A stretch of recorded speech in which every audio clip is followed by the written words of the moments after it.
এই পৃথিবীতে এমন একজন মানুষ ছিলেন যিনি ভাইদের বিশ্বাসঘাতকতার শিকার হয়েও কখনো হাল ছাড়েননি, যিনি জেলখানায় থেকেও স্বপ্ন দেখেছিলেন মুহূর্তে। তিনি ছিলেন হজরত ইউসুফ আলাইহিওয়াসাল্লাম।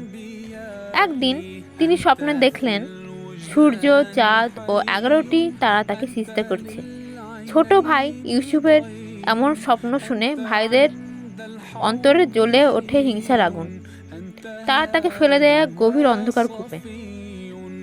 তবুও ইউসুফ আলাইহিসসালাম কখনো আল্লাহর উপর থেকে আস্থা হারাননি।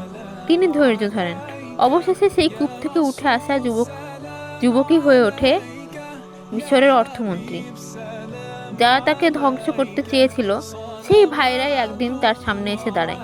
কিন্তু ইউসুফ আলাইহিসসালাম বলেন, আজ তোমাদের ওপর কোনো দোষারোপ নেই, আল্লাহ তোমাদের ক্ষমা করুন।